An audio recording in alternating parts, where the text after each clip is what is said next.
Assalamualaikum warahmatullahi wabarakatuh. Waalaikumsalam. Bismillahirrahmanirrahim. Alhamdulillahirabbil alamin.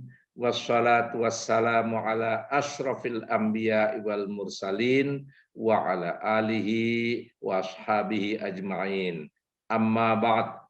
Para pemirsa yang dirahmati Allah, senang sekali saya bisa berjumpa dengan para pemirsa yang dirahmati Allah dalam pengajian Islam akademik yang pada kali ini saya akan berbincang-bincang dengan Bapak Profesor Dr. Mustari Mustafa dari UIN Alauddin Makassar, yang juga mantan Atase Pendidikan dan Kebudayaan Thailand. Bincang-bincang kita dengan beliau itu seputar Idul Fitri, terutama yang berkaitan dengan hikmah Idul Fitri. Baiklah, kita mulai menyapa Bapak Profesor Dr. Mustari Mustafa. Assalamualaikum warahmatullahi wabarakatuh, Prof. Mustari. Waalaikumsalam warahmatullahi wabarakatuh, Bapak Profesor Dr. Muhammad Ali yang terhormat. Sehat-sehat. Alhamdulillah, Pak. Alhamdulillahirabbil alamin. Alhamdulillah, Prof. Bagaimana kondisi atau situasi di Makassar saat ini? Alhamdulillah, kalau saat ini cuaca sedikit agak mendung, Prof. Oh, alhamdulillah, ya, tidak panas sekali ya. Berkah ini. Kalau mendung dan hujan berkah ya. Iya, okay. Kemudian juga menjelang Idul Fitri, sekarang di Makassar ini banyak kekhawatiran dengan crowded di pusat keramaian seperti mall, kemudian di pasar-pasar. Karena mudik sudah dilarang, jadi konsentrasi masyarakat tentu banyak di kota di Makassar, Prof. Mudah-mudahan tidak ada kejadian, tidak ada klaster baru begitu. Insya Allah mudah-mudahan.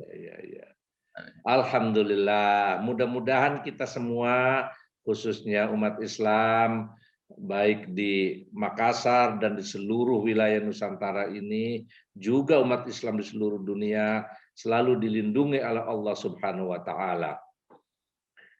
Prof, saya ini ingin berbincang-bincang dengan Prof. Mustari sekitar Idul Fitri. Sebagaimana kita ketahui bahwa Idul Fitri itu merupakan suatu perayaan bagi umat Islam setelah menjalani kewajiban puasa selama 1 bulan penuh. Menurut Prof. Mustari, apa manfaat dan dampak serta nilai-nilai dari perayaan Idul Fitri ini bagi umat Islam dan bagi masyarakat secara umum, bukan hanya umat Islam saja tetapi juga non-Muslim? Monggo silahkan, Pak Prof. Alhamdulillah. Allahumma sholli ala sayyidina Muhammad wa ala ali wa sahbihi ajma'in, amma ba'd.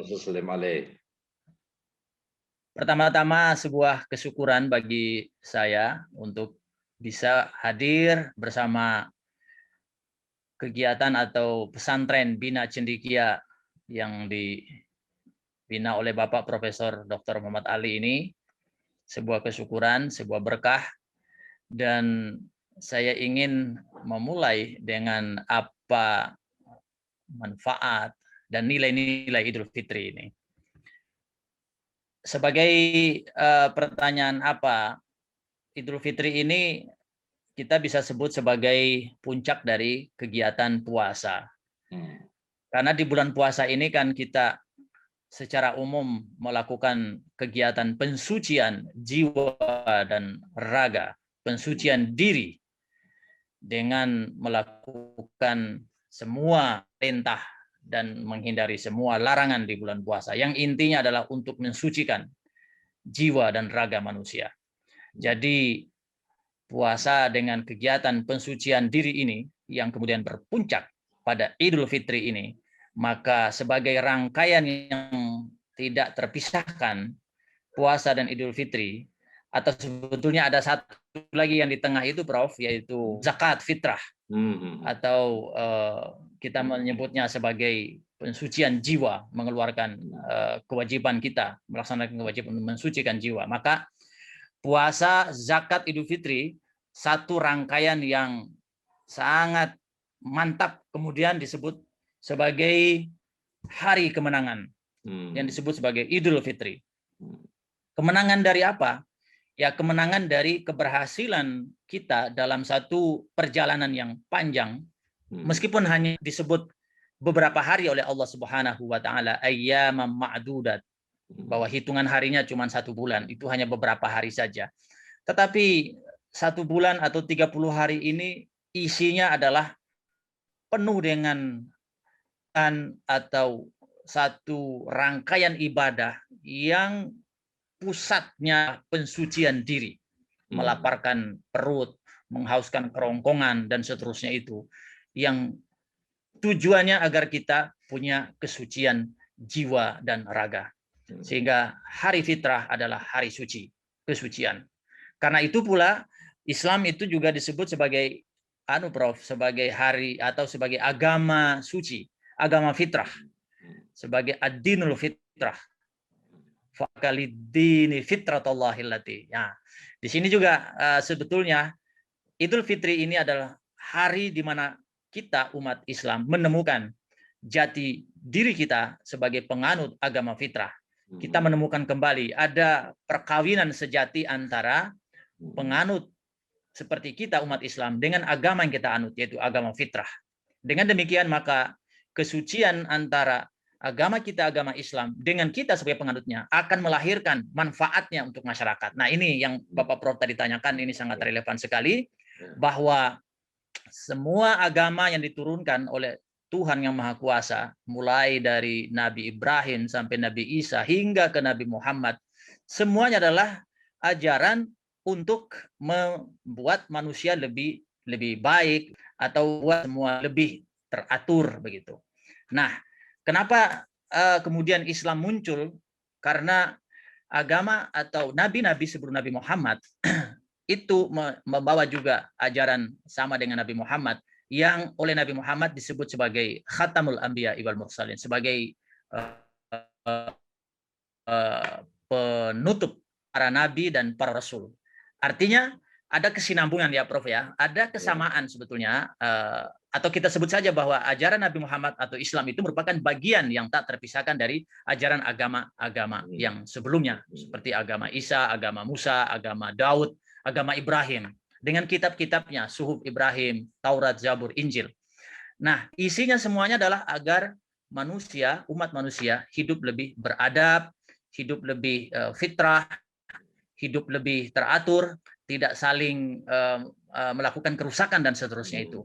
Nah, karena itu ajaran fitrah ini merupakan ajaran universal yang dari dulu sampai sekarang, daripada zaman Nabi sebelum Muhammad sampai dengan Nabi Muhammad hingga saat ini, memiliki satu seruan yang paling utama, yaitu seruan agar manusia senantiasa menjaga kesuciannya sebagaimana ajaran agama yang dibawa oleh para nabi itu. Kalau dirinya suci, maka perbuatannya suci, pikirannya suci, tindakannya suci. Dan kesucian pikiran tindakan itu insya Allah ya Prof ya, kira-kira begitu barangkali. Karena Allah kan mengatakan la'allakum tattaqun, mudah-mudahan kalian bertakwa. Jadi insya Allah harapannya adalah menjadi satu peradaban yang suci, yang baik, yang sehat, yang rapi, dan semacamnya itulah Prof. Jadi itulah kira-kira manfaat dari nilai-nilai Ramadan yang kemudian berpuncak pada perayaan Hari Raya Idul Fitri, insya Allah dalam beberapa hari ke depan, atau lusa ya Prof ya. Gitu Prof, pandangan. Baik Prof.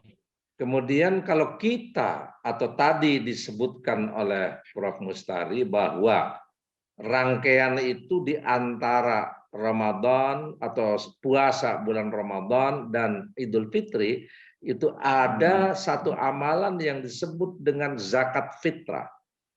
Bagaimana pandangan Prof Mustari tentang nilai-nilai sosial dari zakat fitrah itu sendiri? Iya. Terima kasih Bapak Prof. Ini juga sangat tampak di sini Prof. Puasa bulan Ramadan ini, zakat dengan Idul Fitri ini. Pesan sosialnya sangat kental sekali. Di samping pesan spiritual tentunya itu. Tetapi antara aspek spiritual dan sosial itu tidak terpisah. Jadi kalau kita lah, misalnya Allah menyebutkan bagi orang yang tidak bisa melaksanakan puasa yang bisa diterima, maka dia boleh meninggalkan puasa tetapi membayar fidyah. Nah, dalam surah Al-Baqarah itu ya Prof ya 184 itu, yaitu memberi makan orang miskin. Berarti Tuhan Allah Subhanahu wa taala ingin menyampaikan pesan bahwa ibadah puasa ini bukan hanya untuk Allah semata, atau bukan hanya aspek spiritual saja, atau untuk menjaga hubungan kita dengan Allah Subhanahu wa taala, tetapi juga untuk mendekatkan antar manusia, terutama antar yang memiliki kelebihan harta, yang memiliki kelebihan suasana, memiliki kelebihan ilmu, dengan teman-teman, dengan saudara-saudara yang memiliki kekurangan harta, kekurangan ilmu dan semacamnya.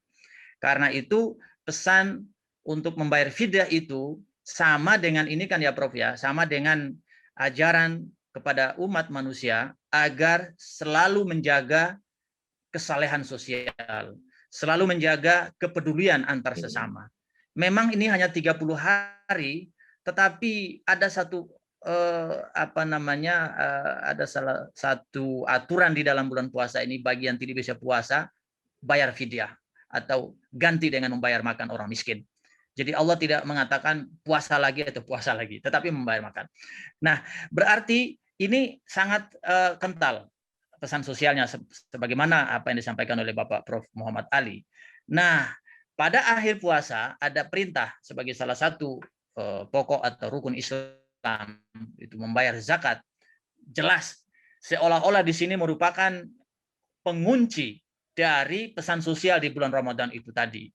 Pesan sosial di bulan Ramadan, yaitu kita harus menunjukkannya dengan perbuatan yang lebih nyata, yaitu kita mengeluarkan harta kita, mengeluarkan zakat kita. Kita sudah mengetahui bahwa ada hak-hak orang lain, hak-hak orang-orang yang berkekurangan dalam harta, bahkan dalam diri dan jiwa kita.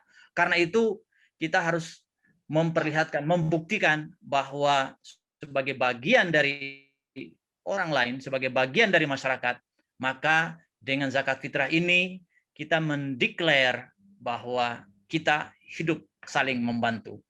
Atau dengan kata lain, ya Prof ya, kita tidak bisa hidup sendiri.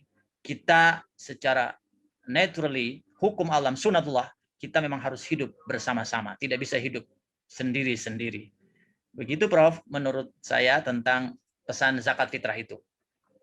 Menarik sekali ini Prof.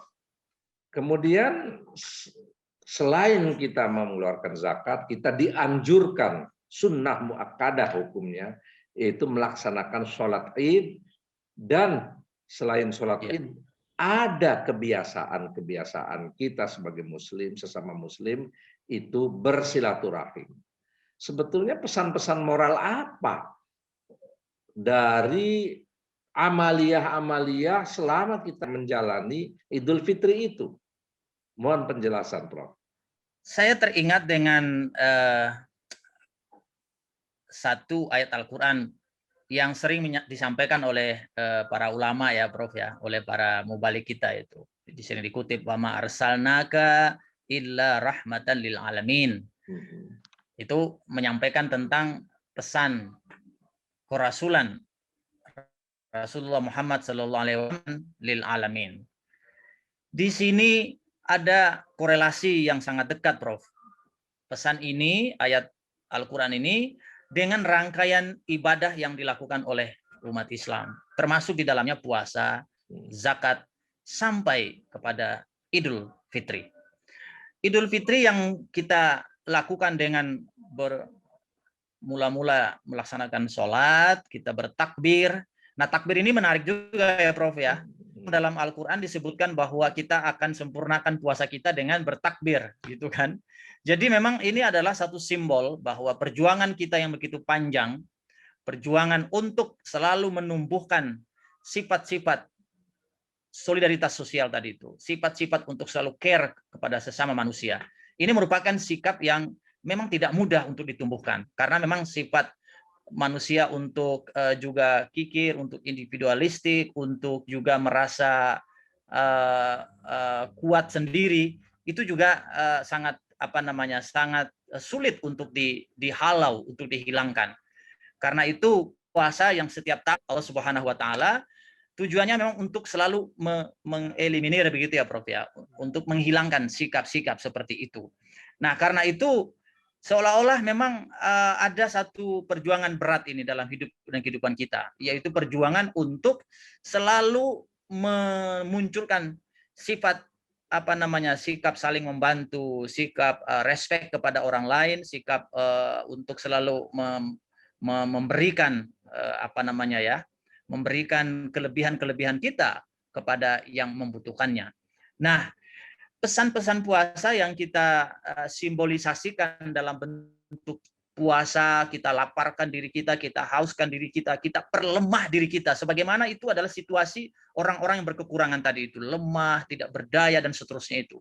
Nah, pada hari Idul Fitri, kita masuk pada satu momentum bahwa kalau katakanlah kita semuanya sudah melewati itu dengan baik, maka hari itu kita mendeklarasikan satu pekik takbir, Allahu Akbar, Allahu Akbar, Allahu Akbar, la ilaha illallah, Allahu Akbar, walillahil hamd.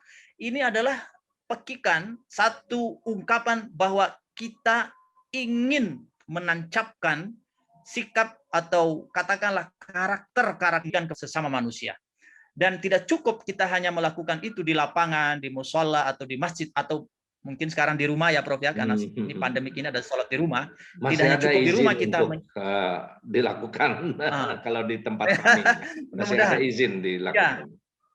Iya, jadi dalam bayangan saya Prof bahwa takbir, tahmid, tahlil itu adalah ungkapan ekspresi bahwa kita memang ingin berpihak kepada harapan Allah, harapan agar kita saling membantu, harapan Allah agar kita, ya ini ada Prof, ada yang sering saya yang saya juga sering renungkan bahwa mungkin Allah Subhanahu wa taala selalu ingin kita ini memiliki sifat-sifat seperti Allah.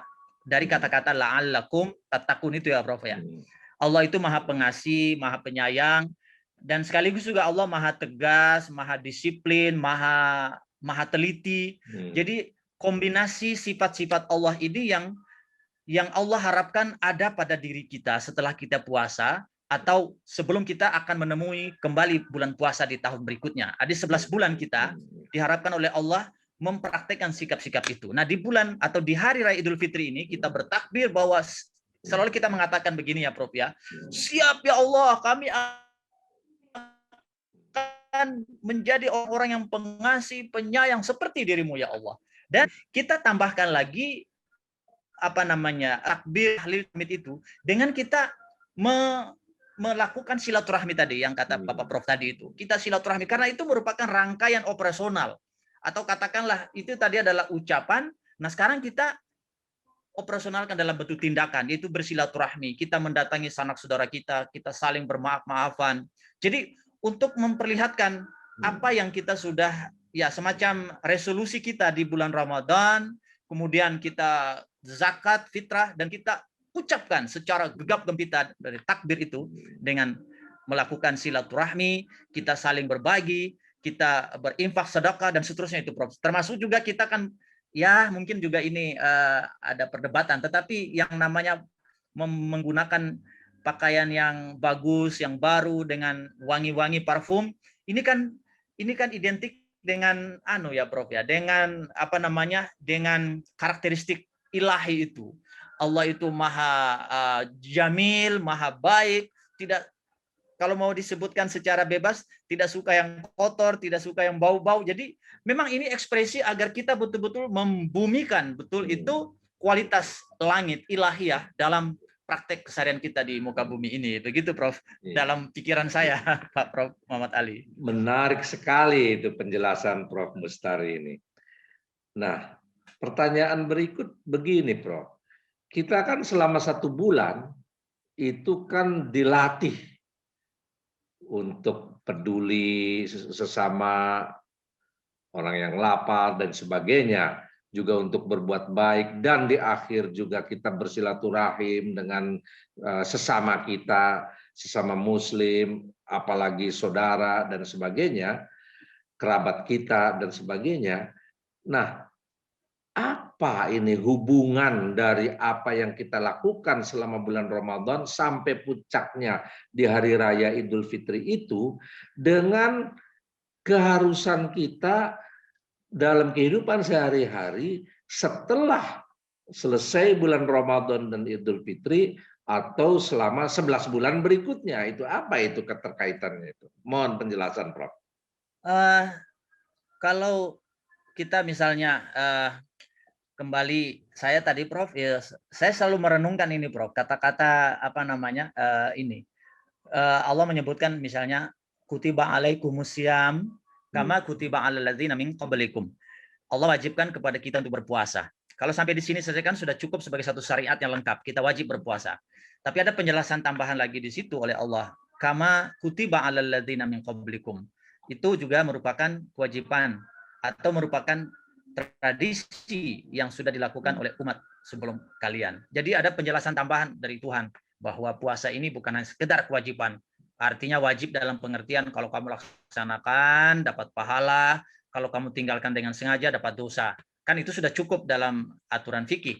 Tapi kok ada penjelasan bahwa dulu juga orang sudah berpuasa. Jadi seolah-olah Tuhan memberikan sugesti lagi bahwa kalau kamu tidak puasa umpamanya, wah nanti kamu tidak enak atau menjadi tidak apa ya istilahnya, tidak menjadi bagian dari umat-umat yang terdahulu. Jadi Allah ingin memperlihatkan bahwa satu kesatuan antara kita dengan umat kita, umat yang sebelumnya itu sebagai satu kesatuan.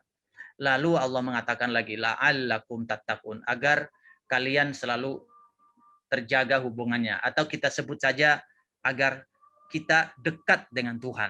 Nah, istilah dekat ini Pak Prof yang menarik menurut saya. Kalau kita mengambil pengertian tattaqun itu adalah dekat dengan Tuhan. Dekat itu kan artinya kita memiliki satu kesadaran bahwa kapanpun dan seperti apapun kita selalu terpantau, yang namanya juga dekat, sebagai temannya Tuhan, kan begitu ya Prof ya dalam bayangan saya. Kalau kita berteman dengan seseorang, kalau saya berteman, saya sekarang merasa sekali bahwa dikenal oleh Bapak Prof Muhammad Ali ini. Berarti kan reputasi, wibawa seorang Profesor Muhammad Ali itu saya harus jaga sebagai salah seorang tokoh, sebagai salah seorang mentor, sebagai seorang cendekiawan. Jadi kalau misalnya ini dipublish, lalu saya misalnya katakanlah memiliki karakter yang buruk, waduh, dia kan jadi tidak bagus ini. Ini sudah memiliki satu link apalah dengan Bapak Prof. Ini dengan Prof Muhammad Ali, seorang yang memiliki reputasi. Nah sekarang ini kesadaran kita dekat atau menjadi teman sejati Allah Subhanahu wa taala. Allakum tattaqun. Berarti sejatinya kita memiliki sifat, kita memiliki atau kita menjaga selalu perasaan Tuhan hadir kapan dan dimanapun dengan segala sifat-sifatnya yang baik tadi. Nah, inilah yang memiliki korelasi antara kita berpuasa, karena puasa itu syarat dengan latihan menghadirkan Tuhan kan ya Prof ya. Artinya kita ini tidak makan, tidak minum. Ini kan satu kegiatan yang kalau kita mau melanggarnya, kita ke kamar, kita minum, kita tidak ada yang lihat kan, tidak ada masalah begitu. Lalu kita mengatakan kepada istri, anak atau teman-teman kita saya puasa, oh, tidak ada masalah. Tetapi kan orang yang puasa tidak akan melakukan itu kan ya Prof ya. Karena apa? Karena dia merasa Tuhan ada di dekatnya. Karena itu memang puasa itu sangat spesial sekali kata Rasulullah itu, bahwa hanya Allah dan yang kita saja yang tahu. Karena itu kita berpuasa hanya Allah yang tahu, tidak berpuasa pun juga hanya Allah yang tahu. Nah, kalau kita sudah memiliki kesadaran seperti ini, kesadaran tentang kemahahadiran Tuhan yang Maha Kuasa, itu akan terpancar kira-kira pada saat kita Idul Fitri. Kalau 30 hari tadi itu kita selalu menancapkan semangat bagaimanapun. Kadang-kadang mungkin kita sudah lapar ya gitu Prof ya. Kita pergi ke dapur, tidak ada orang, tutup pintu, ada di kulkas, kita buka, minum, kan bisa. Tapi berkali-kali kita memiliki keadaan seperti itu, tapi kita selalu bertahan. Karena apa? Selalu seolah ada di mana-mana. Ada Allah, ada Allah. Nah, Allah dengan sikap, dengan penghayatan kehadiran Tuhan seperti itu, lalu nanti pasti di bulan Syawal atau pada saat kita melakukan Idul Fitri, kita akan memiliki sifat di mana kita harus saling. Karena Allah itu Maha Pengasih, Allah itu Maha Penyayang. Sifat-sifat inilah yang diharapkan oleh Allah, karena ada kata-kata la'allakum di situ, Prof. Mudah-mudahan kalian bertakwa. Jadi ada harapan Allah nanti di bulan Syawal sampai ke bulan Ramadan kembali, kita menjadi orang yang takun, orang yang dekat dengan yang memiliki sikap-sikap sosial tadi itu, Prof. Sifat-sifat sosial. Nah, inilah korelasi yang memang kelihatannya ya Prof ya, ini korelasi yang bersifat spiritual sekali, tetapi sebetulnya sekaligus dengan sendirinya ada korelasi yang bersifat sosial di situ, Prof. Begitu menurut saya. Luar biasa memang ya, Prof. Iya, Prof. Artinya selama 1 bulan kita dilatih, diharapkan dampaknya itu adalah 11 bulan berikutnya kan, sampai bulan Ramadan berikutnya. Mudah-mudahan dengan kontinuitas Ramadan ke Ramadan ke Ramadan berikutnya, itu kita selama antara selesainya Ramadan sampai mulainya Ramadan tahun berikutnya ini, kita berperilaku terjaga seperti tadi dikemukakan oleh Prof. Mustari, yaitu kita selalu merasa bahwa diri kita ini selalu dalam pengawasan dari Allah Subhanahu wa taala. Begitu kan, Prof ya? Iya. Baiklah, Prof. Betul, Prof. Betul. Baiklah, Prof. Mustari. Menarik sekali bincang-bincang yang sudah kita lakukan ini. Sebetulnya masih banyak yang ingin kita gali lagi, tetapi untuk sesi ini saya pikir saya dapat menyimpulkan dari perbincangan kita ini, yang pertama bahwa perayaan Idul Fitri itu merupakan puncak dari ibadah kita melaksanakan perintah Allah, yaitu menjalankan puasa selama 1 bulan penuh, yang ini nanti diakhiri dengan harapan mudah-mudahan kita kembali dalam keadaan suci lagi itu.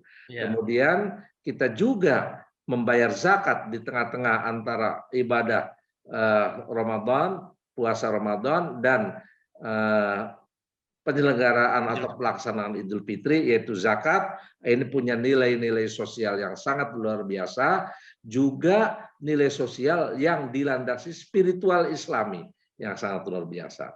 Kemudian yang kesimpulan yang ketiga, bahwa selama kita menjalani kewajiban puasa di bulan Ramadan ini, kita dilatih untuk terus dekat kepada Allah Subhanahu wa taala, terus menjaga diri, selalu mengikuti perintah-perintahnya dan menjauhi larang-larangannya, yang diharapkan juga kondisi seperti ini itu berlangsung terus ketika kita selesai menjalani ibadah Ramadan sampai kepada Ramadan berikutnya. Dengan demikian, kehidupan Muslim itu selalu terbaharui, terutama yang berkaitan dengan pemeliharaan nilai-nilai Islami yang harus kita jaga dalam kehidupan kita sehari-hari sepanjang masa.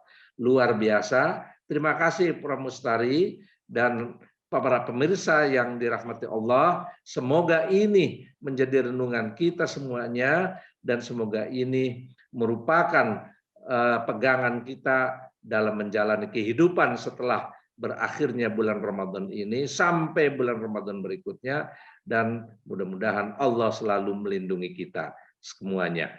Terima kasih. Wassalamualaikum warahmatullahi wabarakatuh.